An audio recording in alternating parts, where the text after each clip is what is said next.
નમસ્કાર મિત્રો, હું હરિવર્ધન ચોકસી આપ સૌનું સ્વાગત કરું. મિત્રો, આજના વિડીયોમાં આપનું ખૂબ ખૂબ સ્વાગત. મિત્રો, ઘણા લોકો મારી પાસે કુંડળી લઈને આવે અને એનો પ્રશ્ન હોય કે સાહેબ, મારી કુંડળીમાં મેં કુંડળી બતાવી તો મને મહારાજે એવું કીધું કે ગજ કેસરી યોગ છે.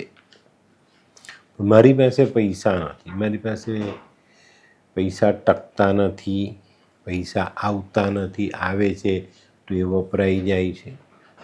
હું હંમેશા પૈસાની ખેંચમાં રહું છું. હવે આ એક એવો પ્રશ્ન હોય કે ખરેખર ગુરુચંદ્ર એની કુંડળીમાં હોય જ, પણ એ કયા સ્થાનમાં છે, કોની દ્રષ્ટિમાં છે, કઈ ડિગ્રીના છે, આ બધી વસ્તુઓનું જ્ઞાન હોતું નથી. ઘણી વખત ગજકેસરી પિતૃદોષમાં એ રીતે દબાય છે જેનો ફાયદો ક્યારેય મળે નહીં, અને મળે તો ઘણી બધી તકલીફો પછી એનો થોડો ફાયદો મળે. તો આ સમયે સૌથી પહેલું કારણ, જો કુંડળીમાં પિતૃદોષ હોય તો આપણે એને દૂર કરવો જોઈએ. ગુરુચંદ્રનો પિતૃદોષ સમજવા માટે તમારે ગુરુનો દોષ છે તો 2, 5, 9, 11 આ સ્થાનોને ચેક કરો. આ સ્થાનોમાં કોઈ એવા ગ્રહ નથી બેઠા ને જે ગુરુને ડિસ્ટર્બ કરે છે, તો એનું નિવારણ કરો. ચંદ્ર માટે 3 અને 6 આ 2 ખાના તમારે જોવાના છે.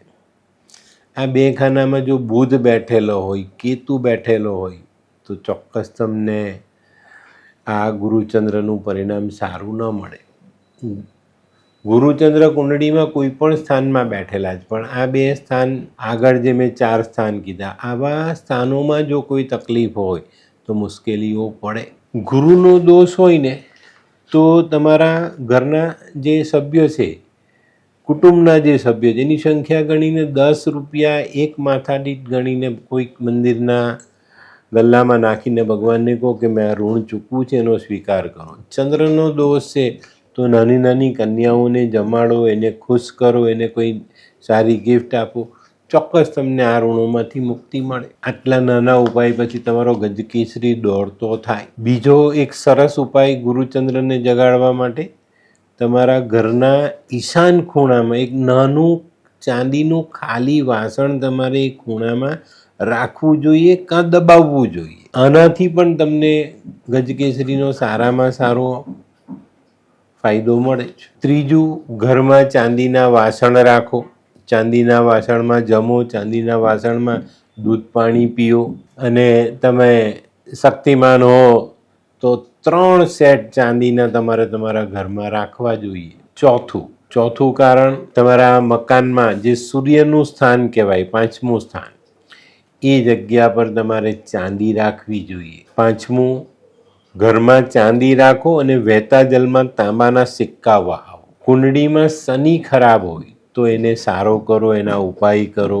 અને શનિના ઉપાય છે ને, તમારી કુંડળીમાં કયા ખાનામાં શનિ મહારાજ બેઠા છે એ પ્રમાણે કરજો. 7મું, ગુરુચંદ્રનો યોગ ઘણીવાર 11મા સ્થાનમાં બેઠેલો બુધ નબળું બનાવી દે છે.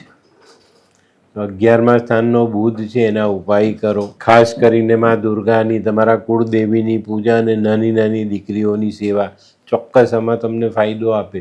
પક્ષીઓની સેવાથી ફાયદો થાય. ગુરુચંદ્ર તમારી કુંડળીમાં 12મા સ્થાનમાં બેઠેલા છે તો કૂતરાની સેવા અચૂક કરો, એનાથી તમારો ગુરુચંદ્ર જાગશે અને એનાથી તમને સારામાં સારો ફાયદો મળે.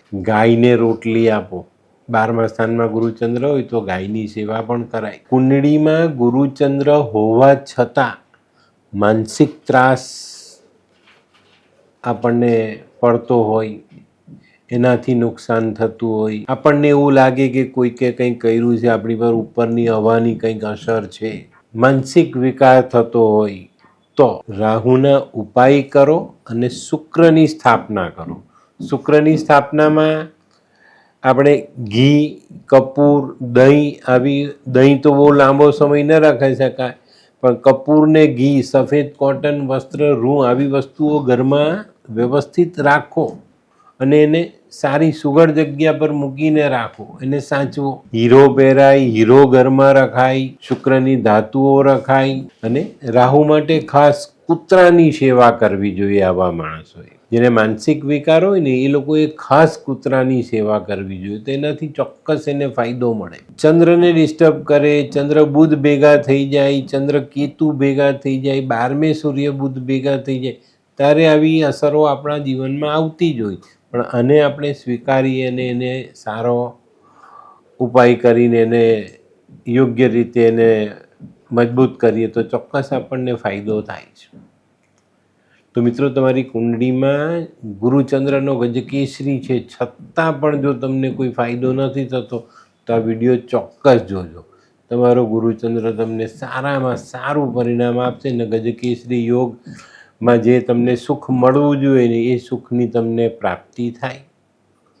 તો મિત્રો, આજનો વિડીયો ગમ્યો તો લાઈક કરો, શેર કરો, યુટ્યુબ જોનારા શેર કરે ને સબસ્ક્રાઈબ કરે. હું હરિવર્ધન ચોકસી આપ સૌની રજા લઉં. ફરી મળીએ નવા વિડીયોમાં નવી જાણકારી સાથે.